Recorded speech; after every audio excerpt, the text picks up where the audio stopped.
Hey everybody, welcome to episode 100 of Bowling with the Fef. Celebration, merriment. It's a big milestone for this show that has been going on for a little more than 2 years. I am pleased to be joined by Amy Gonstead, who was our test subject, our test guest at the beginning of the show. So we're certainly glad to have her here on what is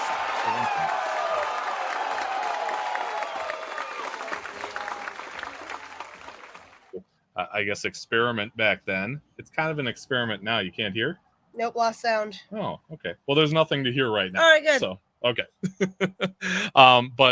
No, I really appreciate it because back then I would have had no idea where this would have gone. You probably didn't either. No. You're probably thinking, oh my gosh, this Pfeffer guy is doing some weird internet camera thing, and who knows how long it'll go on. But here we are, 100 episodes later. I'm assuming I knew what you knew. Tell me about that, about what you remember from the test. We're sitting there, you were at your league night. Yep. At Bullwinkle's in Eau Claire, Wisconsin, and with a phone, and I'm sitting here nervous because I'm not sure if the connection's gonna work. But it did. It did. I could hear fine. Yeah, you did great. How weird was it for you? Sort of weird because everyone was watching me as I'm standing in the bowling alley, like my phone in my face, talking to it. I had this, this delusion of grandeur that, we're going to have this come from a bowling center every week and people are going to be able to do this before league. Well, bowling center Wi-Fi can be touch and go. And it seemed to work out better from people's homes, but that worked out. So people are watching you. You get through it. It only took a few minutes. We weren't on long. Right. And then what did they say? Honestly, I don't remember. It wasn't all that memorable. Huh? Because I think that episode, unfortunately, I didn't realize I had COVID and had COVID. Oh, no. So I was kind of an eventful night for all the wrong reasons. Yep. But, no, glad you got through it because, that's still kind of a serious thing we're going through. Yeah. Kristen Anderson, glad to see you with us. As you were asking about the 2023 PBA Tour schedule, we are excited. At least I'm excited about it. You excited? Yeah. All right. Yeah. So I'd rather watch the women. Yeah. And hopefully we'll see a schedule from them coming up too. But we'll kind of go through and talk about some of the stops and, get opinions in there about, the fact that the tour is coming back to our state, to Wisconsin. It'll be in the Milwaukee area for the World Series of Bowling. A few changes as far as TV is concerned that we'll talk about, but we will certainly get to that. And Kristen, you did suggest, putting up some greatest hits. So we've dug back into the archives and we'll pull up some video from shows gone by. But thank you so much for joining us tonight. I do want to mention before I forget, because I have, a way of doing that Bowling with the Fef is sponsored by Chip Magnet Salsa, which is local to our area, Eau Claire, Wisconsin, distributing salsas and much more to more than 38 states and Canada. If you're around us, Western Wisconsin, Eau Claire, the surrounding area, you can find it at stores like Festival Foods, Eau Claire Cheese and Deli, Woodman's, Target, and a bunch of other places. Or you can order chipmagnetsalsa.com. Chip Magnet, raise your snack standards. I was telling Amy that I didn't really outline this show or anything like that. Are you impressed that I remembered the promo, basically. Good job. Word for word. We're going good so far. Yeah, let's talk about that schedule. It was released this morning. I feel like the high point, at least for me, is that finally, after years and years and years, and I'm not sure if this has ever been done before, certainly not in my memory, but they're going to be broadcasting match play of the majors Oh, wow. on FS1. So that's something new. And, of course, it leads itself to some questions. How exactly is that going to work? Do you have multiple cameras there? Can you switch pairs on the broadcast and, kind of show it like a golf tournament where you get to the leaders and then kind of switch to other foursomes? Maybe you do that. I don't know. Do you have any early thoughts on what, on at least just the general concept of having match play on TV? For at least the first time in a long time, if not ever. I'm sure it'll be challenging, but they'll do it. Yeah. They always do. They find a way. Yeah. Yeah. I'm thinking it will be similar to golf. Yeah. We watch on Bowl TV how they do the match plays on like college. Mm-hmm. I'm too cheap to pay.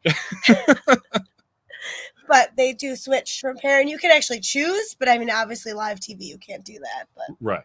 Yeah. But who knows at this point, it's just kind of cool to have that new little nugget to, for us that are going to watch anyway, at least I will, and maybe draw some attention to folks who haven't seen professional bowling on TV, and certainly in that manner where you see some of the buildup to the final five and the stepladder the next day or a couple days down the line.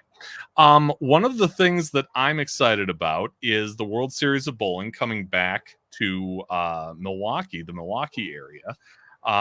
That is going to be on April 7th through April 23rd. Now, that might be a little bit different, although the house is going to be the same. It'll be at Bolero Wauwatosa. But as we look at the schedule here, the Roth-Holman doubles is a different time, May 8th through the 11th, and it's in Delaware. So that's one event that had been at the World Series that won't be this time around. But hopefully we'll get a little more clarification as we go as far as which events are there. And you always have like 4 or 5 of them at least. I guess I don't follow that No. closely. Yeah, it's fun. It's a neat experience. That was actually the first time that I had ever been at a national tour stop. So that was this past spring, and got to cover the World Championship and interview some folks. And I did watch some of that. there we go. I'm hoping if everything works out on the home front that I can get back on the road and do some more coverage this time around for the 2023 event. So the other thing that's kind of different about this one is that everything starts with the U.S. Open. And we had heard that the U.S. Open would be at Woodland Bowl in Indianapolis before. But usually, at least the last couple of years, the season had started with the Players' Championship. Okay. And you'd have a few more events kind of building up to the U.S. Open, which is typically the toughest patterns that these guys face all season. Now, you get that big major tournament right off the bat, kind of like almost like NASCAR is to the Daytona 500, right? Yeah. The first big race of the year. Let me ask you that. We're not really used to that kind of thing. You kind of feel like, okay, it's the first tournament of the year. Is everybody tournament ready? Do guys need time to get up to speed? And here you have this huge major right off the bat. I think why not? Come in with a bang and go out with a bang. Yeah. If you're not ready, then guess you should have practiced harder. There you go. I get told. Yeah. No, I love that. You've got, and that's another one. We talked about the majors having match play on FS1. That will be one of those for sure. And then you have a few that won't be on TV, although they may be on a streaming platform. And those are events in Springfield, Missouri, Shawnee, Oklahoma, Wichita, Kansas, Jackson, Michigan. And then in March, you get to the Tournament of Champions, another event where you have the match play on FS1 leading up to the tournament in earnest. Is that how you'd say it? In earnest, maybe? I don't know. But in between those events, You also have the collegiate championships and the celebrity event, which is a TBA. We know it's going to be in Arizona, but times and things probably still have to be worked out. But as far as the tournament champions, you've got 3 different match play opportunities. March 17th, 18th, and twice on the 18th. It looks like 7:30 and 9:30 p.m. So we're going to see a lot of match play for that one. Yeah. So it'll be interesting to see if it all stays the same as the U.S. Open did. Do they, do some trial and error, make it different, roll with the punches, things like that? I guess we'll have to wait and see about that one. They throw in a PBA Junior National Championship at the end of March. That's also in Fairlawn, Ohio, where the Tournament of Champions is held. Then it's on to the USBC Masters, at least for televised events. They'll have another one in between in Kokomo, Indiana, but the Masters is in Allen Park, Michigan at the Thunder Bowl outside of Detroit. And again, major tournament, you got match play the night before. And then after that, on TV anyway, the World Series of Bowling, USA versus the World, along with the Cheetah, Scorpion, and Shark Championships. The World Championship kind of closes things out there. And then on TV, the Players Championship. And there's a few more match play rounds that'll be televised for that one. But the schedule, at least from what I'm seeing, doesn't seem to indicate, and maybe this is something I should know, whether it's the same format where you have regional qualifiers. Because the last 2 years, you've had regional qualifiers in different parts of the country. They've had them in the Milwaukee area the last 2 years. And then the top 5 from that go on to wherever the finals are being held. And then you have 4 different step ladders and then the big one for the huge winners purse. of each division or whatever. Yep, exactly. Yeah. Oh, not division. That's the wrong word. But region, division. Yeah, means the same thing. The Super Slam Cup is the next televised event after that, with prelims and finals in Jupiter, Florida. And then the Elias Cup playoffs for the PBA League at Bayside Bowl in Portland, Maine. And that's in late September, the 24th, 25th, 26th, and 27th. And then, of course, the PBA League Bowler Certification National Championship Clash in October. That's the TV show with that big national tournament with Bolero's league certification program. Stop me again, man. That one is also at Bolero Wauwatosa. I'm clearly not as much of a bowling nerd as you. Oh yeah, I no debate there. I'm definitely nerding out on this stuff. But, I love it. No, but it's kind of good to for us as fans to see where everything is and when we're going to get to see this stuff on TV. And I'm sure for the players who finally get to say, okay, these are the travel arrangements we're going to have to make and when we're going to be away from our families and stuff like that. Yeah, it's a long time to be gone. It is a long time to be gone. Season. Yeah. And I wonder, maybe if there are opportunities for guys to, kind of go home and then come back, depending on if there's a lull between events. That's something that could happen. So I want to go kind of into the past a little bit. I'll go into the immediate past before we start, rolling out some of these greatest hits from the show. Over the weekend, I had the opportunity to be on the Bowlers Show. It was a live stream done on Luke Rosedal's channel. If you're familiar with his content, he does a lot of ball reviews.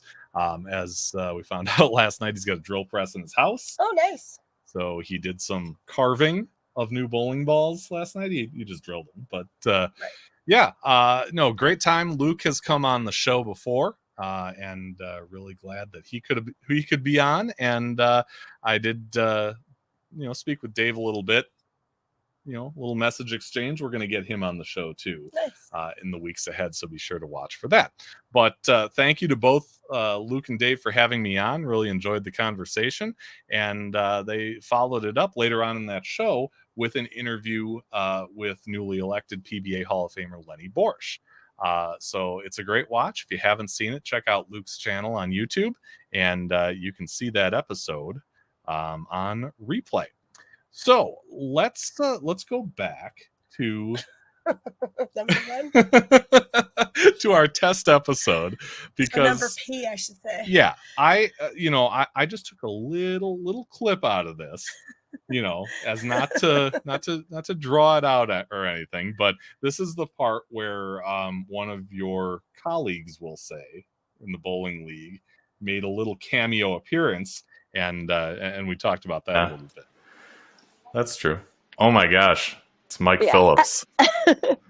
That is no good right there. I know, and he's on my team. I was wondering if he was going to show up. You ask him if he's going to miss fewer spares tonight. He'd like to know if you're going to miss fewer spares tonight.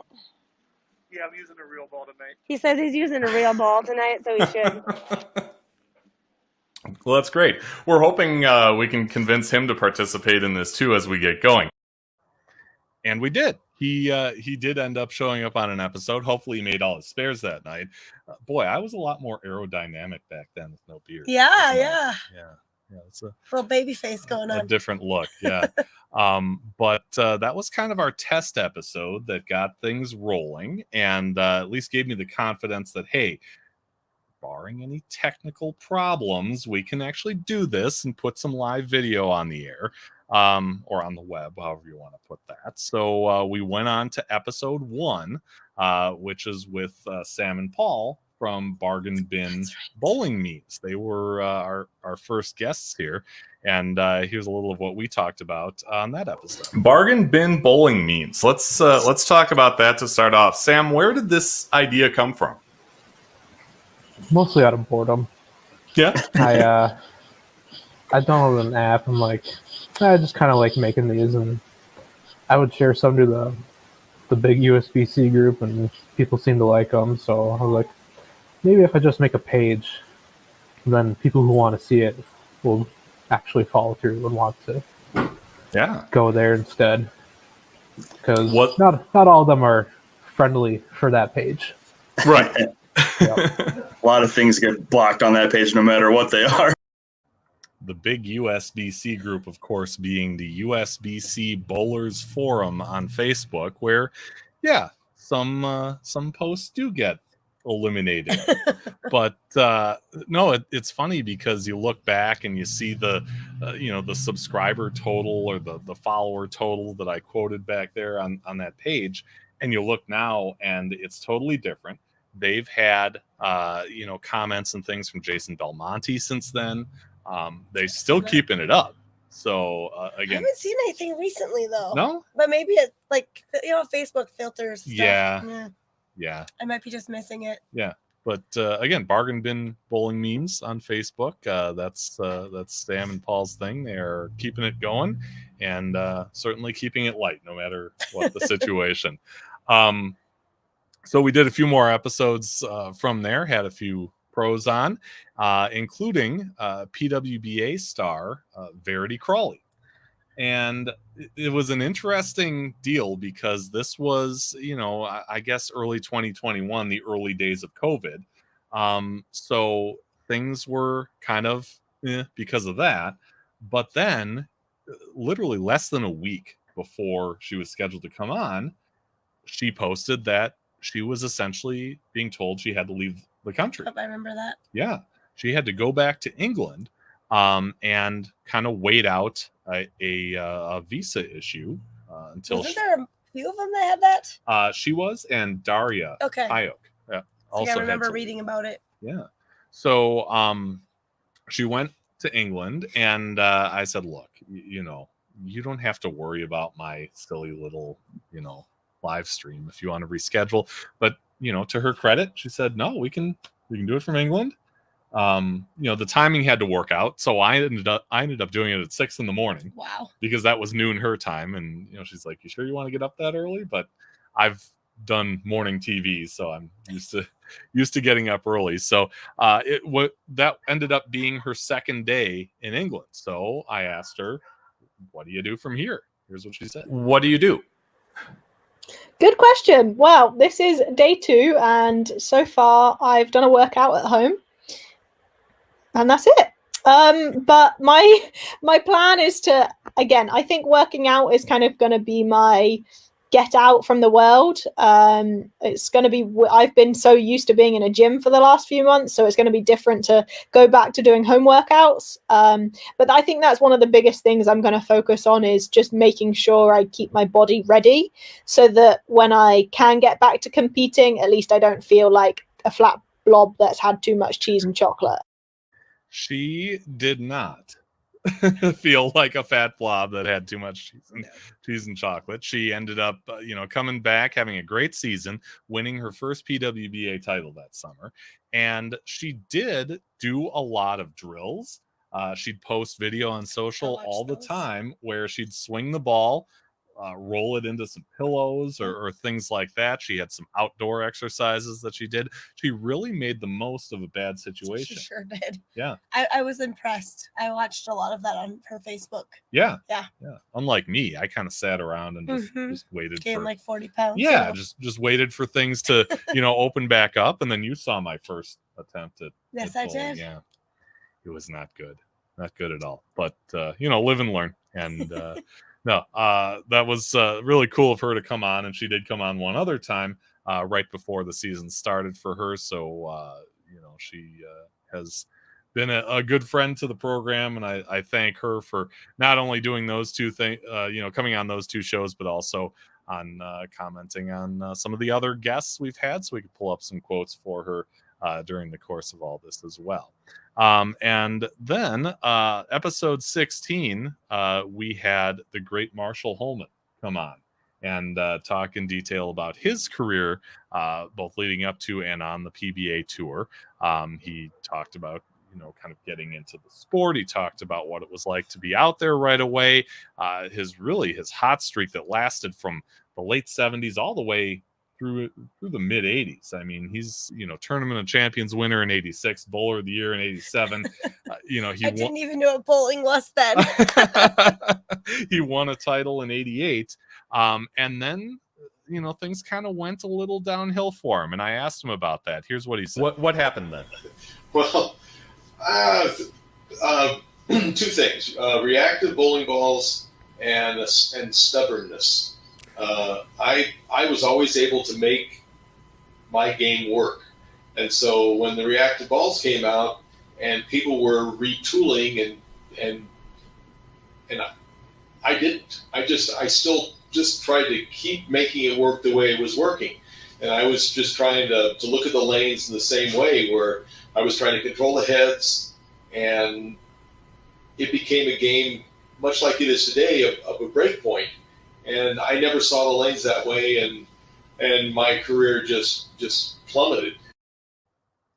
Yeah, it kind of did, at least relatively speaking. He did end up winning one more time before he called it a day, at least on the national tour. Did some broadcasting after that. Of course, elected to the PBA Hall of Fame after he was done competing. And every so often he'll show up. He'll show up for the Roth-Holman doubles, which is, of course, named after him and the great Mark Roth. And I would hope he would again this year. We'll see. But no, I mean, for me, that was an incredible opportunity to talk to a living legend like that, and kind of find out what was behind all the success that we saw on television from him. So as I kind of look back at some of those shows, and those are a lot of the early episodes. We'll save the more recent ones. You know where they are. They're here on the channel. But I realized that in the test episode, we kind of outlined things, right? Yep. We kind of told people, okay, here's what the format of the show is going to be. But we never really got into your story. Nope. No, maybe we can kind of at least get a Cliff Notes version Sure. of how you got into this great sport. So yeah, why don't you? Might be inappropriate. That's okay. Well, I'll take that chance. Take us back to the beginning. Tell us how you got into it. My mom needed a sub on her team, and I was 20 years old, and I'm like, sure, why not? I'm an athlete. Throw a ball down the lane. I learned to bowl by putting my boobs up and shaking hands with a man by some ladies of my mom's friends. Okay. And then it just kind of grew into that. I subbed, and then I became a permanent member, and then I decided to branch off and I joined another team, and then I decided, well, I'd rather do this with some of my friends that are my age. And then, yeah, the rest is history, I guess. Yeah. Just kind of moved on, and the last probably like 5-6 years, I started bowling with the guys, which has helped me a lot. Nothing against the women, but just I got some re-drilling, and then my average shot I started at 122, I think, and now I'm like 205. Okay.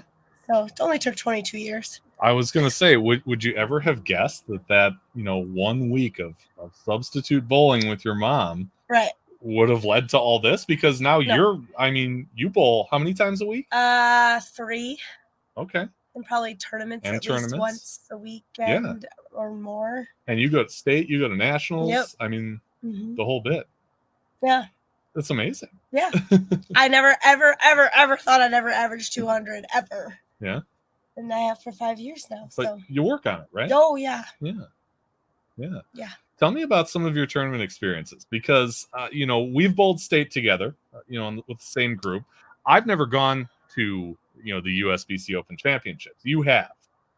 You've not? Oh, you No. were supposed to go. I was supposed to go. We were going to be on the same team. COVID.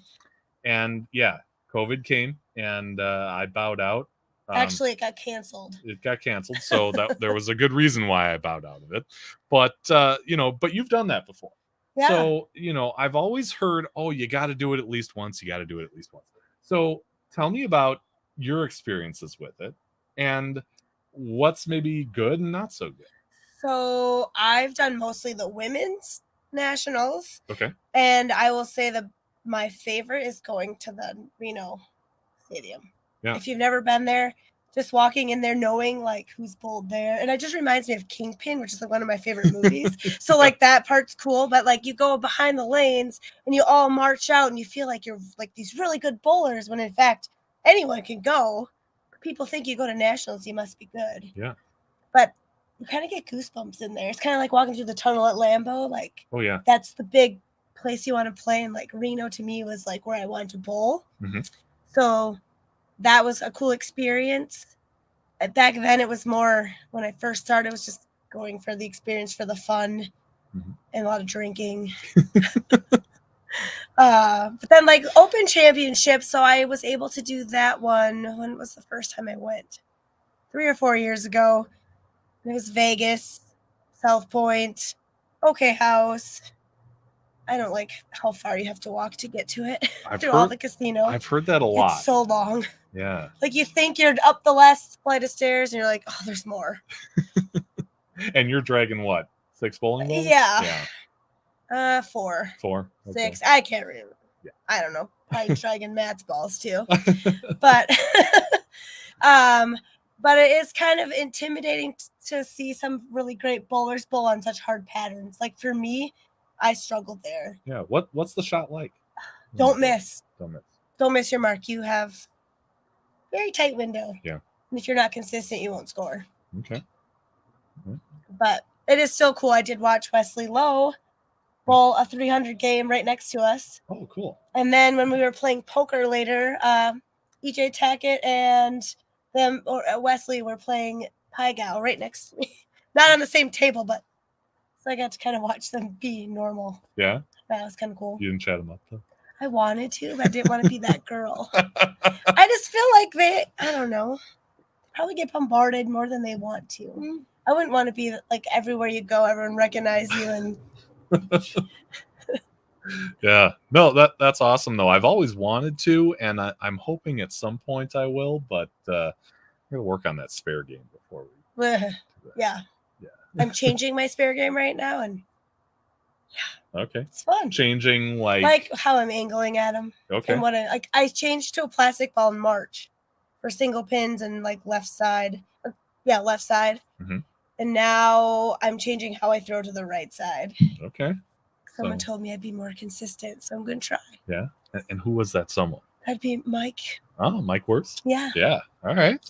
because I missed a baby split, and he like just shook his head at me. I've gotten that reaction too, but usually from He shakes his head at me a lot, so I have a Usually lot to from- work on. usually from carrying strikes that I didn't deserve. But the one thing that I did notice that I wanted to bring up was, I want to say maybe a week or two ago, when you ended up winning a trios event in Chippewa. It was a 7, 8, 9 tournament. Okay, but it's still a first win, I guess. It's 3 on a team. It's Yep. trios. Yep. You know, who are you bowling with?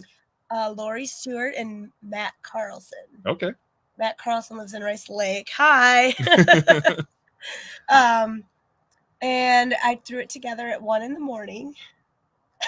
Wow. Okay. Like, I kind of had an idea we were gonna bowl, and then someone got sick, and then wasn't sure if we're gonna bowl. My husband was gonna bowl it, and he's like, I don't know. And so at 1 a.m. I'm like, sent out messages.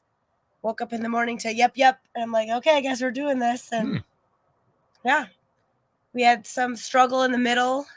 And then once we figured out our place, because it was, so one bowler bowls a 7-pin tap, the next bowler bowls an 8-pin tap, and the bottom anchor bowler bowls a 9-pin tap. Okay. And you bowled 6 games of qualifying.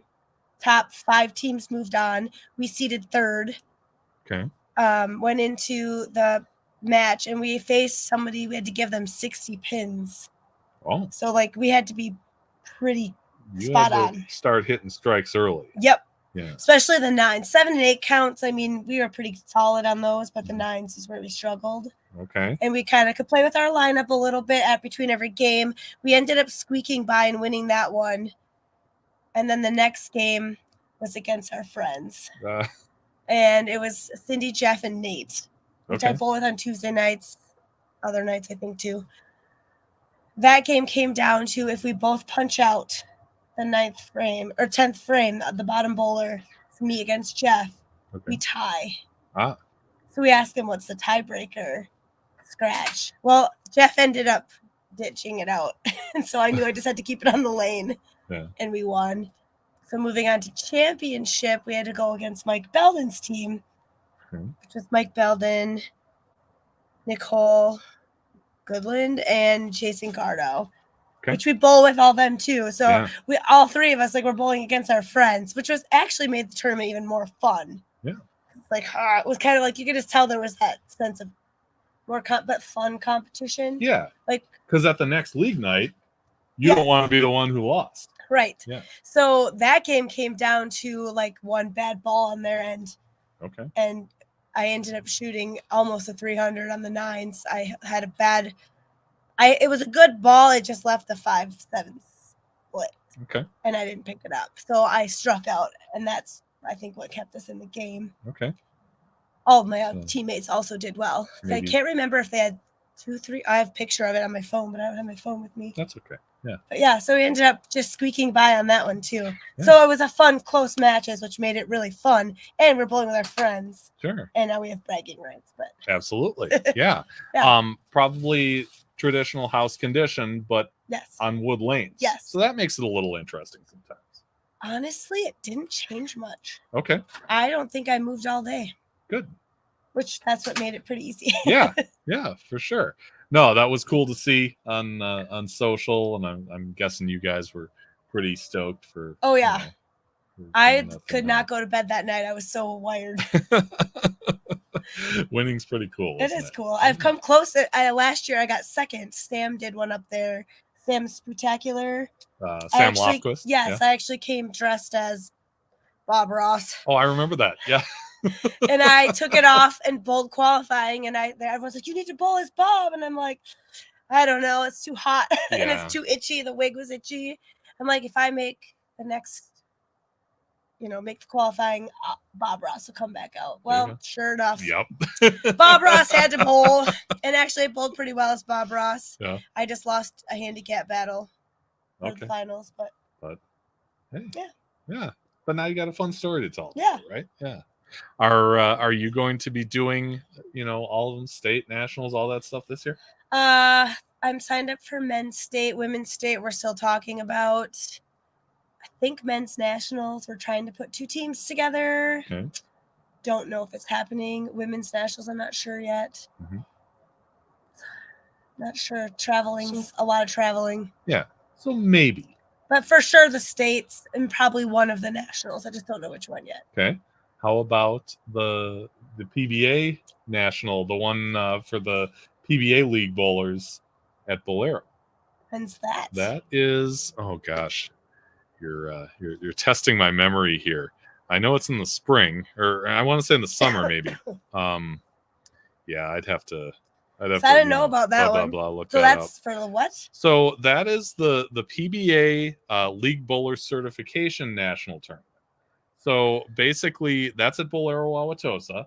They give the PBA League certified players, so the people who are sanctioned through Bolero leagues, a chance to register Okay. between November something and the end of the year, and then they open it up to everybody else to register. So I believe for the Bolero people, it's $100 for the singles, and then more for the doubles and team. For the rest of the competitors, it would be 200 singles, and then more for doubles and singles. I believe it's 6 games altogether. Okay. Maybe. Yeah. I know I did Badger Queens last year for the first time, which is a scratch women's tournament. First time ever doing one of those. Okay. And did actually surprisingly well. Was that in Wausau? Yes, it was. Okay. At Dales? Or Days? Days? Was that Weston? So Dales. Yeah, Dales Weston Lakes. Yeah. I thought you said the Zales. Zales? The jewelry Yeah, store? let's go shopping. But no, that's a great event. It was fun. A lot of A lot talented of really good players. bowlers to watch. It was interesting to watch. Like I stayed till the end because I wanted to see who won. Mhm. But I was cool. I made the cut, so Yeah. I got $100. And you did the PWBA regional in we won't Eagan, talk Minnesota. about that. Yeah. It was a learning experience. Yeah. Are you glad you did it though? I don't know. If Not I was sure. Ready. Okay. It was one of those like I can't get over my nerves. Okay. If I could have loosened up, I think I'd have been okay. Mhm. But I just couldn't. I couldn't. What's the word I'm looking for? Relax. Couldn't relax, but I couldn't like. I couldn't hit my mark because I was too tight. Oh. But there's a word. I couldn't perform. Okay. There you go. I couldn't perform because I just couldn't. Or I couldn't get out of my head or execute. Yeah. Couldn't get out of my head. Okay. And yeah. But hey, you can say you did it. Yeah. And person on my pair won it, so okay. I'm good luck to them. There you go. And the next time one comes around, at least you know what to expect, right? Yeah. I think the next one, it's kind of like the first time I did the match games here in Eau Claire. Mm-hmm. I didn't know what to expect. I didn't realize how quiet it was. I'm more of I better bowl if I'm social. Yeah. Because then I'm relaxed, but no one talks. That's really hard. They're all, they're focusing. They're that's what they're doing. And that's fine. I just was kind of not used to that. Yeah. And that makes it more, for me, I get more nervous. Sure. Because I'm a nervous talker, I guess. Yeah. But so each time I've done something, it's gotten a little easier. Yeah. And this last season, I mean, you had a lot of experiences that really you hadn't before. Yes. I mean, is this something where, this is kind of something you build on and try and hit some of those similar tournaments again this year? Yeah. I want to do the bigger ones, but sometimes I get scared. Yeah. It's a lot of money. Yeah, it is. It is. Especially... To just get told you suck. Not in words. But when you look at your scores, pins, yes. Yeah, for sure. No, that's cool. Since the test episode, we've always asked all of our guests to challenge somebody else to come on the show on a future episode. We call it Off the Sheet. So I feel like we wouldn't really be able to put a bow on this one without asking you, Amy Gonstead. Who would you like to challenge to be on a future episode of Bowling with the Fef? Taylor Getz. Okay. She's kind of my biggest rival in the women's bowling, so I think it'd be cool to get another woman on here. Yeah, for sure. Well, Taylor, if you're watching this, reach out if you're interested in being on. I'm on Facebook, Andrew Pfeffer, or you can email bowlingwiththefef@yahoo.com. We will figure out a date and time and get it going if you are interested in taking Amy up on her We can challenge. talk to her about her first 300 she just shot. There you go. Yeah. I just Jealous.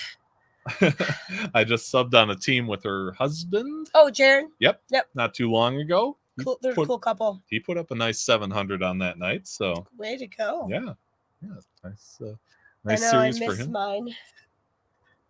Miss my big one. What was that? Oh, that's the 792. Did you know that? No, I didn't. Oh my gosh. January. Okay. Yeah. Yeah. Missed it by 8 pins. Right, but I mean 792. I know. That's huge. That's another night I couldn't sleep. Yeah. I went home and was pumped. Oh, that's awesome. No, thank you for for challenging her and for coming on these shows. I want to mention that we're doing another one on Friday the 6th, the 4th at 6, I should say. Friday, November 4th. That's this Friday. Brock Haugland from the Twin Cities is going to be coming on. He was challenged by Trey Henriksmeyer to come on, and that's the date we worked out. So be sure and join us live on that day, Friday, November 4th, for our next episode of Bowling with the Fef. Amy, you have league tonight. Yes, I do. Tell me about where and how's this league laid out? It's at Bullwinkle's, and it's a 3-person league, and we're called the Stumbling Moose. So you can kind of read between the lines. It's more of a drinking league. Yeah. But we all have fun, and there are some good bowlers on there as well. Yeah, for sure. Some people to push you. Yeah. Well, good luck tonight. Thank you for coming on. I know we didn't really get a ton of audience participation, but that's okay. We still I'm not that big of a deal. No, neither am I. Way more than me. Oh no. We at least we got to hear your bowling story and talk about the new schedule, which I'm definitely looking forward to getting into as we go here. Thank you so much for coming on. Really appreciate it. And thanks for having me. You bet. And thank I'm kind of awkward, but hey. No. You did a great job. And thank all of you for watching live and on replay. We will see you again on Friday night.